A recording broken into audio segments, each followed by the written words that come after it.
भारत माता की, भारत माता की। बीकानेर वो जगह है जिसका नाम देश में कहीं भी सुने मुंह में पानी आ जाता है। और फिर मुझे तो यहां की धरती पर सावन के महीने में आने का सौभाग्य मिला है। इंद्रदेव का आशीर्वाद हम पर बना हुआ है। और अभी हमारे सीपी जोशी जी बता रहे थे कि सियाड़ो खाटू भलो उनाड़ो अजमेर मारवाड़ नित्रो भलो सावण बीकानेर। यहां के रसगुल्लों की मिठास, यहां की नमकीन और भुजिया का स्वाद पूरी दुनिया में प्रसिद्ध है। मेरे लिए शहर इसलिए भी खास है क्योंकि बीकानेर को छोटी काशी के रूप में भी जाना जाता है।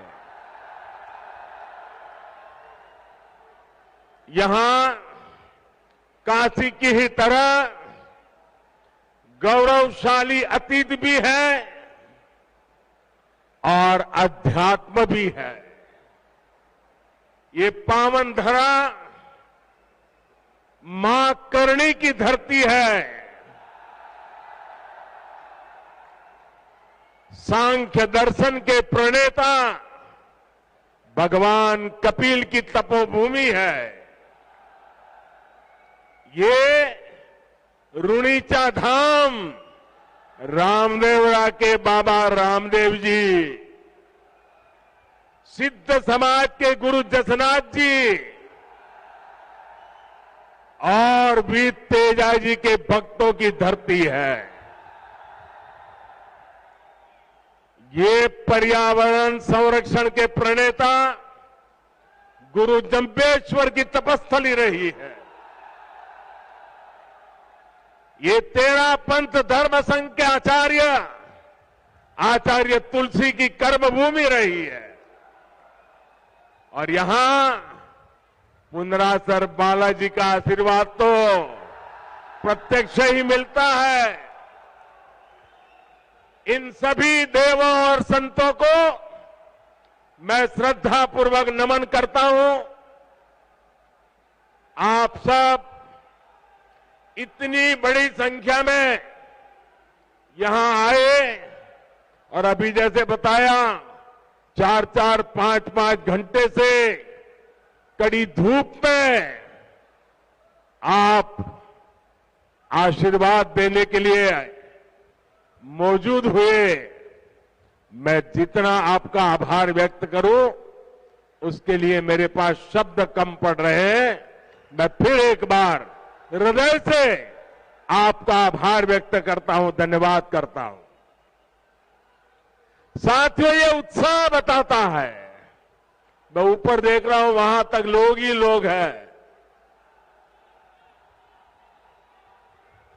ये उत्साह बताता है कि राजस्थान में मौसम का पारा ही नहीं चढ़ा है, बल्कि कांग्रेस सरकार के खिलाफ जनता का पारा भी चढ़ चुका है। और जब जनता का पारा चढ़ता है तो सत्ता की गर्मी उतरते और सत्ता बदलते भी वक्त नहीं लगता। साथियों, अभी कुछ ही देर पहले मुझे राजस्थान के विकास के लिए 24,000 करोड़ रुपए की विकास परियोजनाओं के लोकार्पण शिलान्यास का अवसर मिला। अमृतसर जामनगर एक्सप्रेसवे को राजस्थान में पड़ने वाला 500 किलोमीटर से लंबा सेक्शन अब शुरू हो गया है।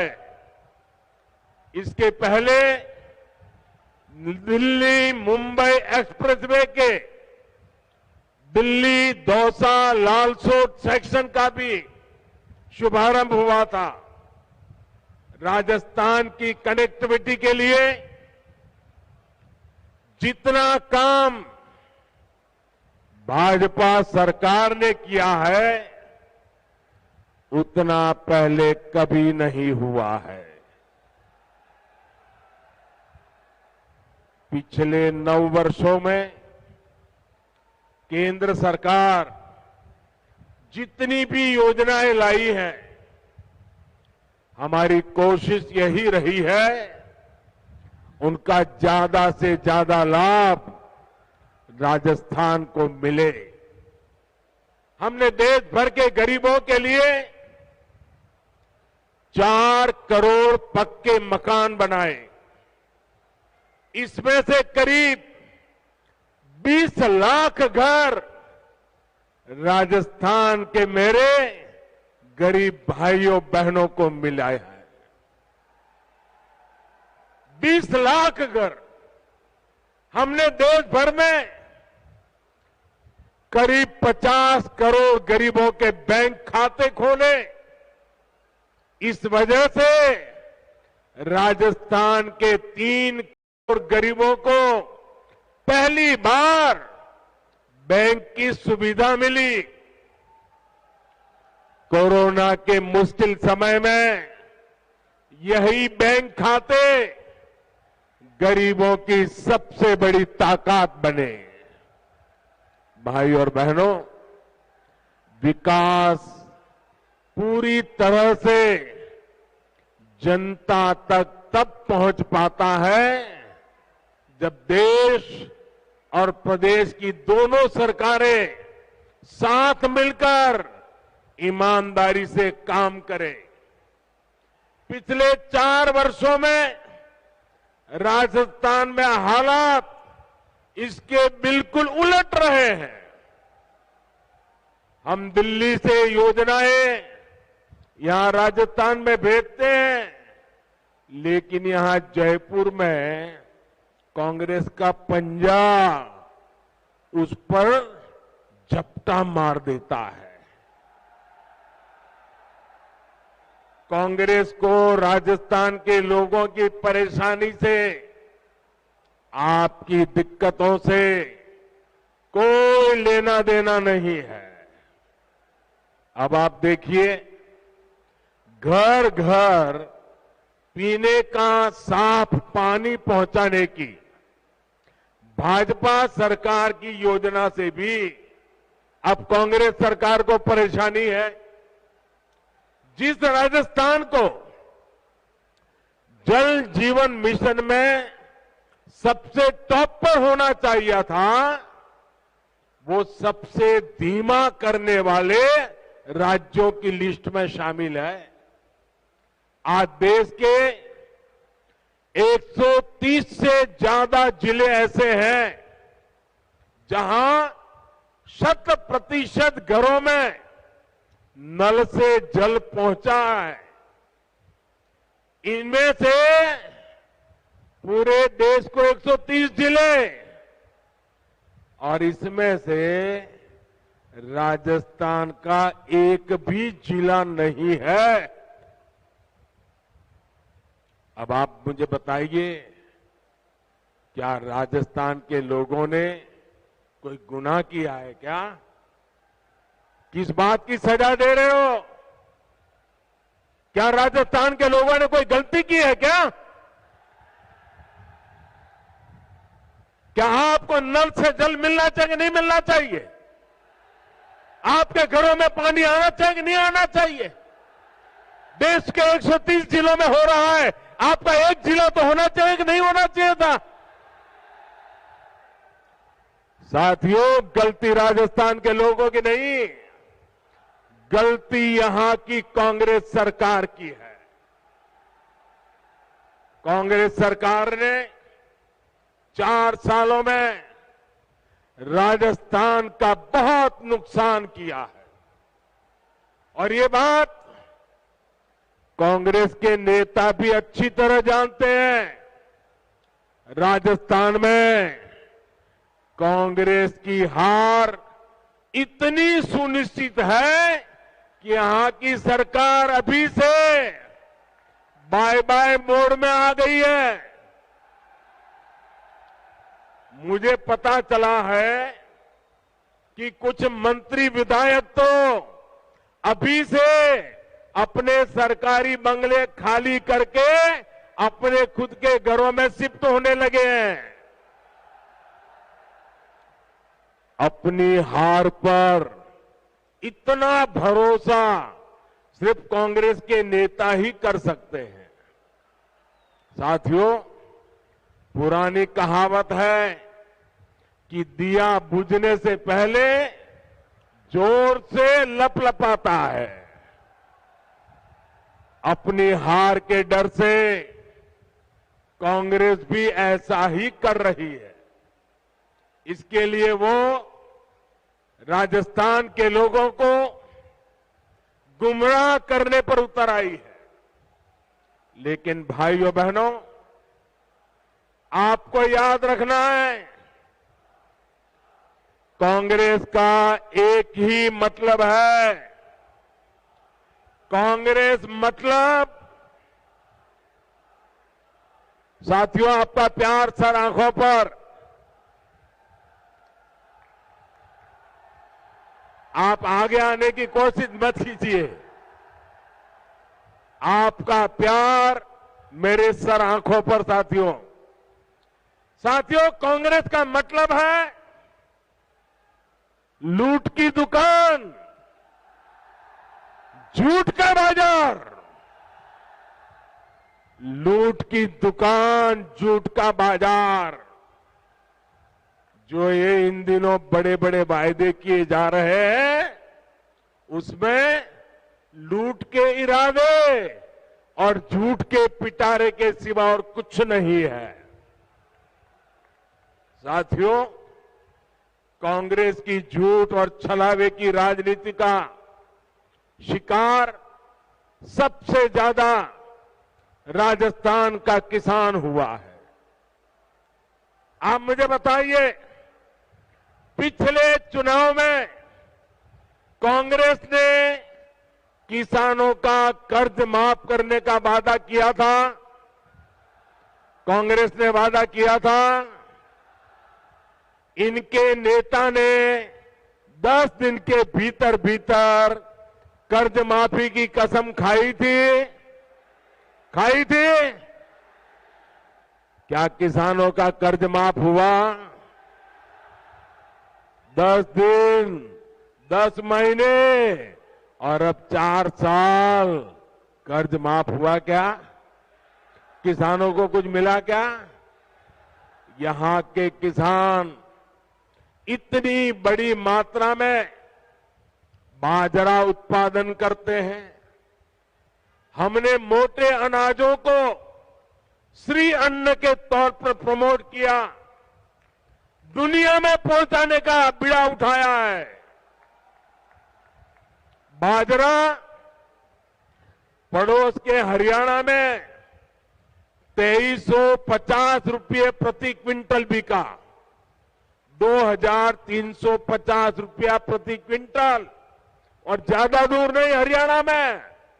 और यहां राजस्थान में वही बाजरा किसान 1300 रुपये में बेचने को मजबूर हो गया। हमने राजस्थान के किसानों के लिए नर्मदा का पानी पहुंचाया। इन्होंने इसे रोकने में भी कोई कसम नहीं छोड़ी।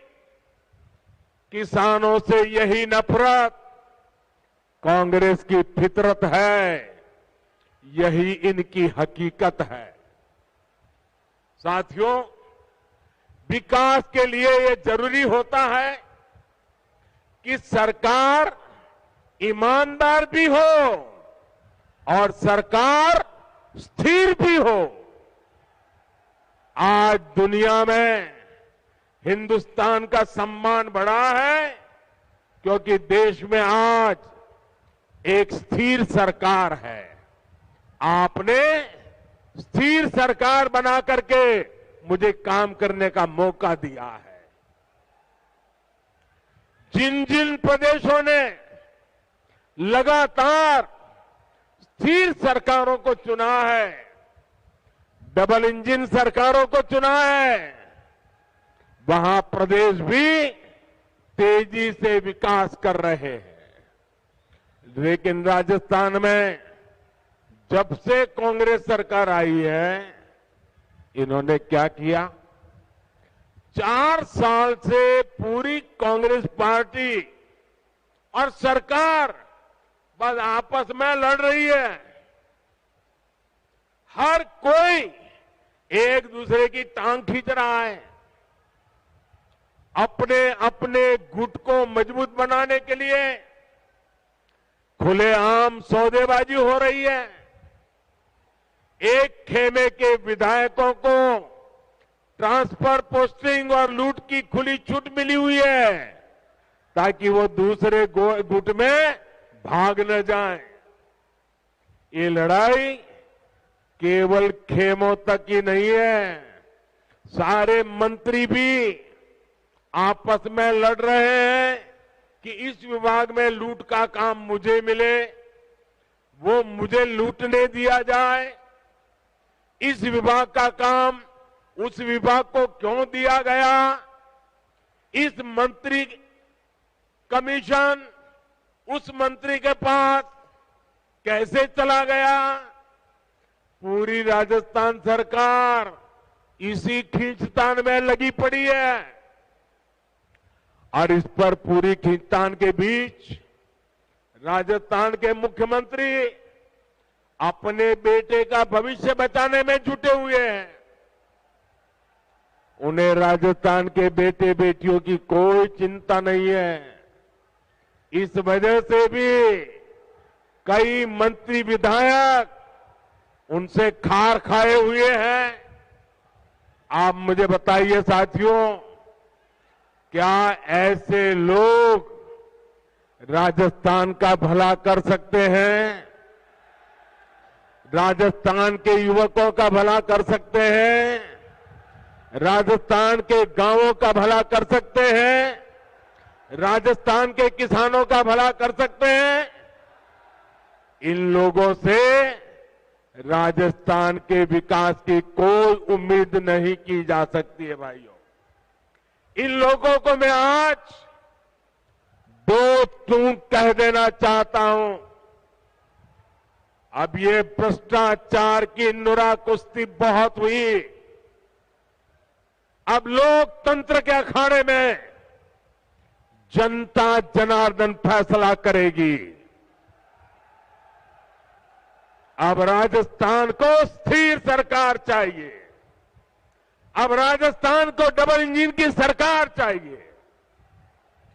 अब राजस्थान को परिवारवाद नहीं, अब राजस्थान को विकासवाद चाहिए।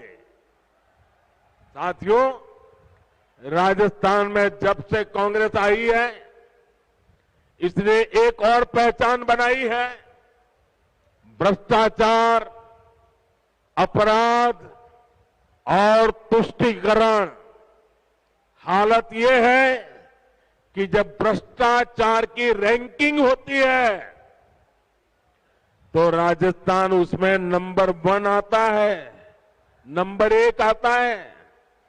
जो राजस्थान अपनी शांति और सौहार्द के लिए जाना जाता था, वहां आज आए दिन सांप्रदायिक तनाव की घटनाएं हो रही हैं। पूरी कांग्रेस सरकार तुष्टीकरण में लगी हुई है। यहां सिस्टम इतना बेखौफ हो गया है कि पेपर लीक की एक अलग इंडस्ट्री खुल गई है।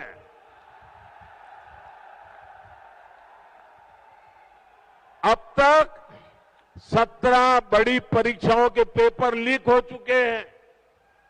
यानी यहां युवाओं के भविष्य से खुलेआम खिलवाड़ हो रहा है। साथियों, हर जगह स्कूल कॉलेजों को राजनीति से बाहर रखा जाता है ताकि बच्चों का भविष्य खराब न हो। लेकिन राजस्थान में कांग्रेस की लूट ने शिक्षण संस्थानों को भी नहीं बख्शा। यहां के शिक्षक मुख्यमंत्री के सामने आकर कह रहे हैं कि तबादले के लिए खुली घूस चल रही है, लेकिन कहीं कोई सुनवाई नहीं हो रही। भाइयों और बहनों, महिलाओं के खिलाफ अपराध के मामले में, बलात्कार के मामले में राजस्थान सबसे आगे है। हालात ये है कि यहां रक्षक ही भक्षक बन रहे हैं और दुर्भाग्य ये कि बलात्कार और हत्या के आरोपियों को बचाने में पूरी सरकार जुटी हुई नजर आती है।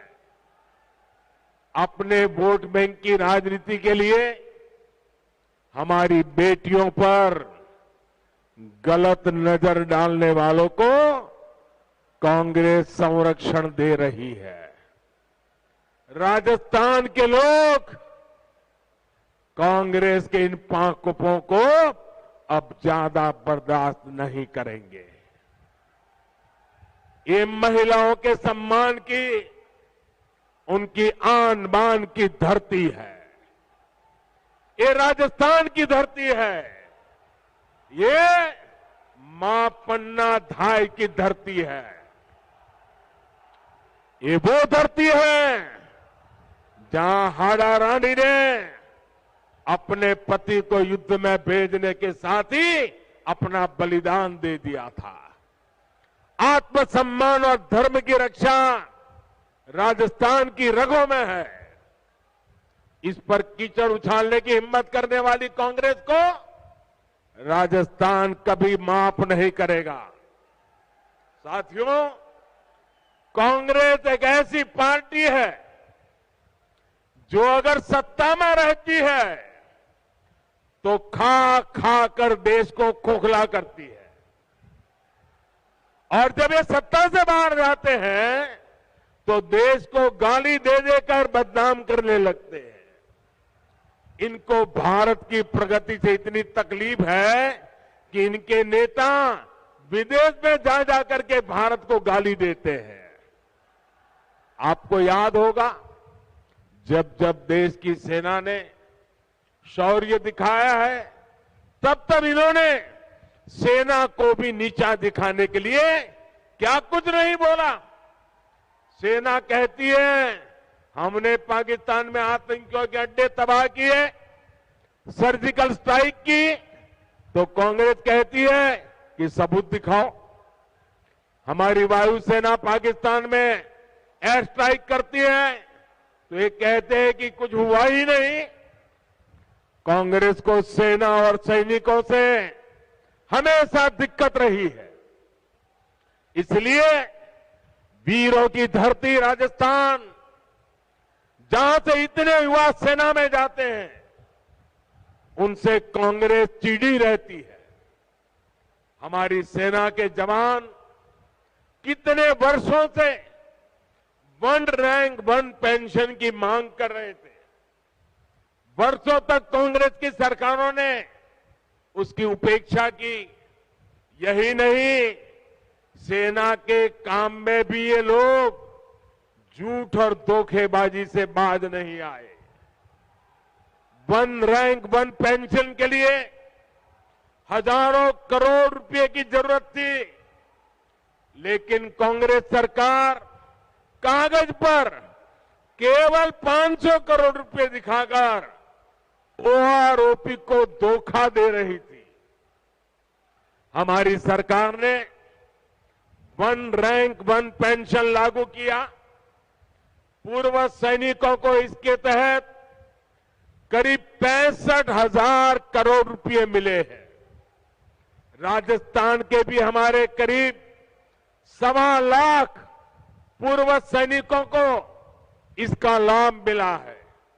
इससे पता चलता है कि भाजपा और कांग्रेस की सोच में क्या फर्क है, भाजपा और कांग्रेस की नीयत में क्या फर्क है। कांग्रेस अपनी सियासत के लिए देश के नुकसान और अपमान से कभी भी नहीं चूकती। भाजपा के लोग देश के लिए पद प्रतिष्ठा सब कुछ बलिदान करने से भी नहीं चूकते। साथियों, हमारा बीकानेर देश का सीमावर्ती जिला है। संकट के समय ये जिला सबसे पहले देश की रक्षा के लिए खड़ा होता है। लेकिन कांग्रेस सरकार ने इस जिले की भी उतनी ही उपेक्षा की है। कांग्रेस ने दशकों तक सीमावर्ती इलाकों को जानबूझकर विकास से वंचित रखा। आज हम बॉर्डर पर हाईटेक सड़कें बना रहे हैं। सीमावर्ती गांवों को विकास को पहली प्राथमिकता बनाकर हमने वाइब्रेंट विलेज स्कीम शुरू की है।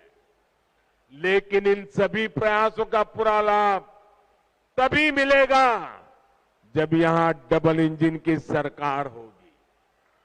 इसके लिए हमें अभी से तैयारियों में जुट जाना है। जीत तय मानकर भाजपा के कार्यकर्ताओं को मेहनत में कमी नहीं करनी है। हमें दूसरे की कमजोरियों पर नहीं, अपने परिश्रम पर भरोसा करना है। साथियों, मैं पिछले दिनों राजस्थान में जहां जहां गया, जो जनसैलाब मैंने देखा है, राजस्थान के लोगों का जो मक्कम निर्धार देखा है, इसलिए मैं आज दावे से कहता हूं कि बहुत ही जल्द राजस्थान की सरकार का जाना तय है। साथियों, आप इतनी बड़ी संख्या में आए, मुझे भरोसा है कि आप राजस्थान में डबल इंजन सरकार बनाने के लिए भी कोई कसर नहीं छोड़ेंगे। इसी विश्वास के साथ आप सभी का बहुत बहुत धन्यवाद। मेरे साथ पूरी ताकत से बोलिए, दोनों हाथ ऊपर करके बोलिए, भारत माता की, भारत माता की, भारत माता की। और जैसे अभी हमारे बीकानेर के सांसद मेघवाल जी नौ रंग की बात करते थे, इस नौ रंग को चमकाने के लिए इस शुभ अवसर पर मैं आप सबसे आग्रह करता हूं, अपना मोबाइल फोन निकालिए, उसका फ्लैश चालू कीजिए और इस नवरंग का प्रकाश लोगों को पहुंचाइए। हर किसी के मोबाइल फोन का फ्लैश चालू कीजिए। शाबाश। दूर दूर तक हर एक के मोबाइल का फ्लैश चालू करिए। बोलिए भारत माता की, भारत माता की, भारत माता की। बहुत बहुत धन्यवाद। ये है न्यूज 81 राजस्थान।